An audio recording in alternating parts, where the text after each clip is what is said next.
Non, je suis désolé. Beast Morpher, c'est devenu ma série préférée maintenant. Power Rangers, j'entends, hein, bien sûr. J'ai jamais ressenti autant d'émotions en regardant une série sur ces 2 ans que dans toute la franchise.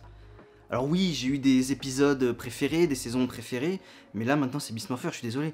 Un tel crescendo d'émotions, joie, fou rire, tristesse, déception, facepalm, colère, tout ça, je l'ai ressenti dans Beast Morpher. Je l'ai jamais ressenti ailleurs dans une autre saison. Donc oui, l'épisode final arrive un petit peu plus tôt, parce que normalement il devait être diffusé lundi, hein, sur Pop Angleterre toujours. Sauf que Pop a mis l'épisode en ligne sur son application mobile, un petit peu trop tôt. Donc voilà, le monde l'a vu. Oups. Alors est-ce que la promesse est tenue? Moi je dis oui. C'était super génial. Donc, on renquille tout de suite après la libération de Vengix, Evox, hein, d'où le titre de cet épisode, la libération d'Evox, où Evox se déchaîne, ou Evox est relâché dans la nature, hein, c'est pareil. Donc on commence avec l'évacuation de la ville avec Roxy. Roxy aide à faire évacuer la ville, hein, parce que, je vous rappelle le cliffhanger de l'épisode 19, Evox contrôle toutes les tours de Morphix, et donc il commence à faire le bordel dans le monde. Il faut donc prévenir tout le monde d'évacuer le plus vite possible, donc au journal télévisé avec la mère de Zoé. Et d'ailleurs, la mère de Zoé, elle a droit à un dernier développement avec sa fille. Elle est inquiète, elle veut évacuer avec sa fille. Et non, c'est pas possible parce que, révélation, Zoé est la Ranger jaune. Donc un moment très émouvant entre la mère et la fille qui comprend maintenant un petit peu tout le schmilblick, tout le cheminement qui a été accompli avec sa fille. C'était super génial. C'est rien, hein. Vraiment, Hasbro a l'intelligence de faire des toutes petites scènes, mais qui sont chargés d'émotions et qui sont utiles au développement de personnages, et là, a fortiori, vu que c'est le dernier épisode, à la conclusion des personnages. Voilà, c'est ça qui manquait à Power Rangers, qu'on s'intéresse aux personnages. C'est pas grand chose, hein, ce genre de scène, mais ça fait toute la différence, et c'est grâce à ça qu'on peut s'attacher aux personnages, à une série, et qui fait que on l'aime, cette série. Super Mega Force, on s'en battait les couilles, même si c'était la saison anniversaire. Il n'y a pas eu d'épilogue à Super Mega Force, hein? On jette l'épée en l'air, hein, Monsieur Troy, qui ne doit jamais laisser s'échapper son arme, hein, en étant Power Ranger, voilà. Bon, c'est symbolique, mais bon, voilà, hein. Au moins, dans cette série-là, il y a un épilogue, et on en a quelque chose à foutre des personnages. Et pour moi, c'est le plus important. C'est pour ça que j'adore cette série. Donc Evox continue son attaque et nos héros doivent intervenir, mais avec un petit plus. Cette fois-ci, ils vont utiliser, enfin, c'est pas trop tôt, les armes du coffre-fort de Nate. Vous auriez pu les utiliser bien avant, mais bon, c'est pas grave. Alors, j'ai trouvé la scène bof, parce que, ouais, on revoit des armes, alors c'est que des armes, mais voilà, elles ne sont là que pour 1 seconde en fait. Ils tirent et c'est tout. Ouais, ça fait plaisir, je suppose. Mais ça dure qu'1 seconde, donc... Evox réussit à dévier la flèche avec le programme anti-Evox, hein, qui devait l'éliminer normalement, et il arrive donc à s'échapper au cœur de la tour de Morphix, et il s'apprête à fusionner avec le Morphin Grid, enfin, après 40 épisodes. Sauf que Steel le poursuit avec la flèche, et Steel échoue, et il est détruit, enfin détruit. Oui, enfin on va dire qu'il est plutôt défragmenté dans le Morphin Grid, mais bon, c'est une scène super émouvante qui meurt, Nate il est au bout de sa vie, c'est bon, il a vu son frère mourir. Et alors là, encore une fois, une scène, c'est rien, hein, mais ça fait encore une fois toute la différence.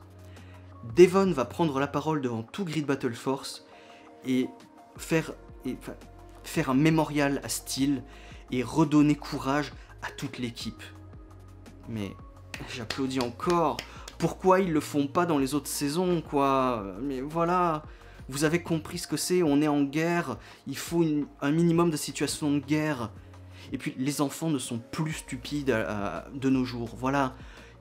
Beast Morpher a l'intelligence de ne plus prendre ses spectateurs enfants pour des idiots. Parce que notamment, ils savent qu'il y a des fans adultes parmi les spectateurs. Donc, ils sont arrivés à faire un quiproquo entre les enfants et les adultes. On fait un développement de personnage un peu enfantin parfois, parce qu'il en faut bien évidemment. Et dans le final, vu qu'il faut vaincre le méchant, qu'on est en situation de guerre, on fait quelque chose d'un peu plus mature, comme ça les adultes ils sont contents aussi. C'est parfait. Evox, qui est en train de fusionner avec le Morphing Grid, transforme la tour en robot géant, mais géant vraiment plus que géant, hein. L'Ultrazord d'à côté il est minuscule, hein. Donc on peut dire que c'est une nouvelle forme d'Evox, hein. C'est sa forme finale, la forme finale d'Evox. Et Nate comprend que pour vaincre Evox, en fait, il faut pas lui maraver la gueule tout le temps d'attaque et de tout, et lui lancer des programmes anti-Evox.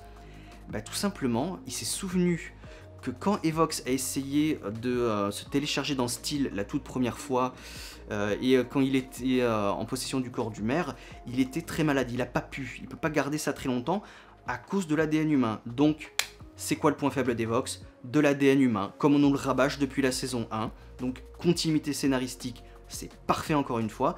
Et donc, ils arrivent à faire passer le Morphix à l'intérieur de leur propre corps humain, jusque dans l'arme du Megazord. Et l'ADN humain détruit Evox. Donc, l'humanité l'emporte face à la machine. C'est super beau.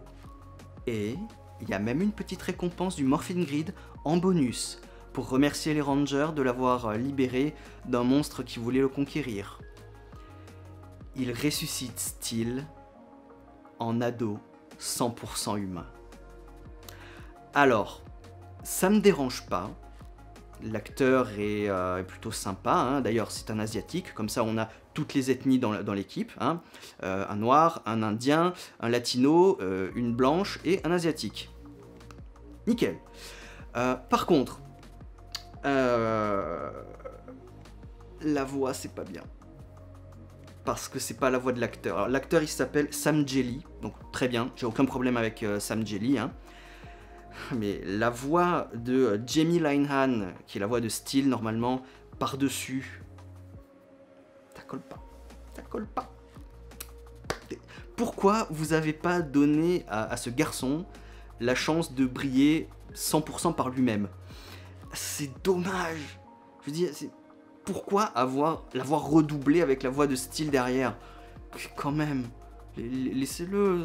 Ah, ça, j'ai trouvé vraiment ça dommage. C'est vraiment le truc. C'était bien, mais. Dommage. L'aventure se termine donc comme ça. Le méchant est définitivement détruit, hein. D'ailleurs, les RPM, vous pourriez passer un petit message au Beast Morpher. Merci d'avoir éliminé notre boss. Bisous, RPM. Voilà, ce serait sympa, hein. Merci. Mais bon, non, il n'y a aucun autre caméo de rien du tout dans cet épisode, mis à part, je vais y venir, hein, le colonel Truman, hein, il n'y a ni Dr. K, ni aucun ranger de RPM, hein, oubliez ça tout de suite. Donc, justement, on a un épilogue qui se déroule 1 an plus tard, magnifique. Combien de séries ont eu un épilogue? Pas beaucoup. Donc cet épilogue 1 an plus tard, Scrozzle est enfin arrêté, parce qu'on l'avait oublié apparemment, hein, parce qu'il était allé se cacher dans les égouts de Corinthe, donc dans la dimension de RPM. Donc le colonel Truman l'a retrouvé et l'a arrêté, et il se fait escorter par Ben et Betty. Ben et Betty. Ouais. Il se fait escorter bien évidemment au commandant de Grid Battle Force, qui est Devon. Voilà. Ok, d'accord, donc Devon a été promu commandant à la place de la commandante, hein, donc il y a un petit récap de ce que sont devenus tous les personnages, ce qui est magnifique, un épilogue ça sert à ça, merci beaucoup. Donc Devon a été promu commandant, ensuite on voit Ravi et Roxy. Bon, Roxy ne sert que de pot de fleurs, hein, voilà, donc encore une fois, potentiel gâché, merci, allez vous faire foutre quand même. Donc Ravi peint encore une fois Roxy avec sa mère qui a été promue générale, hein. Ce qui ne m'étonne pas du tout, hein, vu que le précédent général n'a rien branlé du tout de la saison, hein, il a rien fait d'extraordinaire, donc forcément t'es viré, on va mettre la véritable boss en guise de général. Merci. Nate, Zoé et le maire ont concrétisé leur projet de vraiment mettre des tours de Morphix dans le monde entier pour que tout le monde ait accès à une énergie pure, donc merci beaucoup, les personnages ont atteint leur finalité, c'est génial, encore une fois. Reste Steel maintenant, qui est jeune adolescent, donc, et ben il est devenu une star de cinéma. Donc oui, vous savez, Steel, c'est toujours le gars pompeux, c'est moi le meilleur, voilà, donc star de cinéma, ça lui va plutôt bien. Par contre, il a une doublure, hein, comme... c'est un star de film d'action, donc il a une doublure. La doublure, c'est Blaze. Pourquoi? En plus, là où il ridiculise encore le personnage, c'est quand il met la perruque. Quand il met la perruque pour ressembler à Steel. S'il vous plaît, arrêtez de ridiculiser Blaze, je vous en prie. C'est pas un mauvais gars, donc... Oui, c'est un champion d'arts martiaux, donc oui, qui devienne cascadeur pour film d'action, ok. Mais Blaze, je sais pas, c'est... Vous voyez, ils ont toujours leur pouvoir, hein. Donc il n'y a pas de problème avec ça, ce sont toujours des Rangers. Mais Devon étant commandant, techniquement il devrait pas avoir à quitter la base. Donc est-ce que ça aurait pas été cool que Devon passe les pouvoirs de Ranger Rouge à Blaze? Ça aurait pas été génial ça? Parce que en situation de crise, Devon va devoir quitter la base. Est-ce que c'est bien judicieux ça? Je suis pas sûr. Donc transfère tes pouvoirs à Blaze. Blaze est le nouveau Ranger Rouge, comme ça t'as toujours l'équipe entière, et c'est nickel, voilà. Et à la fin, on fête l'anniversaire de Steel, hein, il a donc 1 an, hein, vu qu'il est né à la fin de la bataille, l'épilogue ça se passe 1 an plus tard, donc Steel a 1 an. Un petit peu bizarre, voilà. Et on finit sur la chanson de Steel il y a quelques épisodes, c'est super génial d'être humain, donc véritable hymne à l'humanité qu'il a emporté face au mal et aux machines, voilà. 2 ans. 2 ans pour finir comme ça, en véritable hymne à l'humanité, des caméos, des team-up à gogo, plein de personnages. Vraiment, Beast Morpher, c'est quasiment sans faute, hein. Donc, je le répète encore une fois, hein, c'est pas parfait. J'ai pas mal gueulé aussi, il y a eu des moments très creux, pas du tout intéressants. Comme dans toutes les séries, hein, que ce soit des blockbusters américains à la Game of Thrones ou des petits dessins animés ou quoi, c'est obligé qu'il y ait des moments creux où on se fait chier. Il y en a eu dans Beast Morpher, bien évidemment. Mais dans la globalité, l'évolution des personnages et leur finalité est très bien écrite, très bien respectée. J'en ai quelque chose à foutre. Vraiment, moi j'en ai quelque chose à foutre des personnages. Ça ne m'était plus arrivé depuis des années dans Power Rangers. Hein. Ça m'était un peu arrivé dans Dino Charge, dans Ninja Steel j'ai décroché l'affaire, hein, c'était très mal écrit.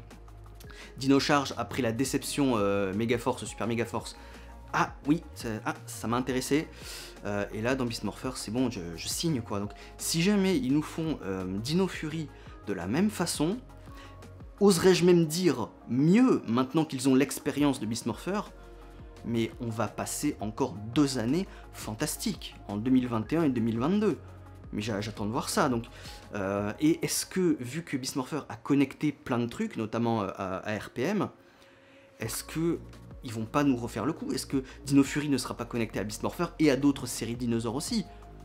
Ce serait formidable. Vraiment, comme je le disais dans un précédent Epiview, est-ce que Hasbro compte vraiment recréer cette continuité qu'on avait depuis Mighty Morphin jusqu'à In Space avec l'Air Zordon? Ce serait vraiment formidable. J'attends que ça. Donc, ça a été vraiment la série révélation pour moi, Beast Morpher. Ça m'a vraiment complètement réconcilié après Ninja Steel, encore une fois décevant au possible. Voilà, donc Hasbro, vraiment chapeau, merci d'avoir créé ça, avec un cast génial, des personnages auxquels on s'attache, même les personnages secondaires. La commandante, je suis complètement attaché à elle, elle est super géniale. Ben et Betty, génial aussi. Bon, on a parfois oublié qu'ils étaient inventeurs, mais ils étaient là à la fin, ils étaient quand même assistants, ils aidaient. Donc, voilà, c'est... Waouh!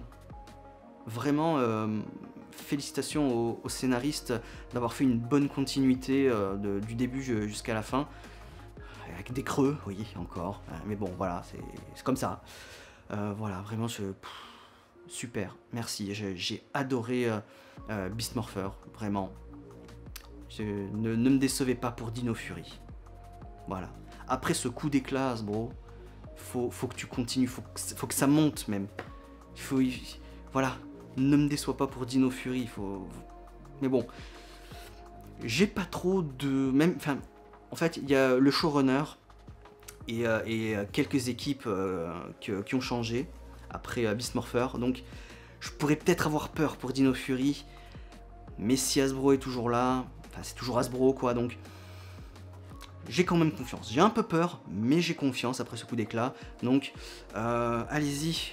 Je n'attends que toi, Dino Fury. Donc, je sais pas quand. En 2021. On sait toujours pas quand.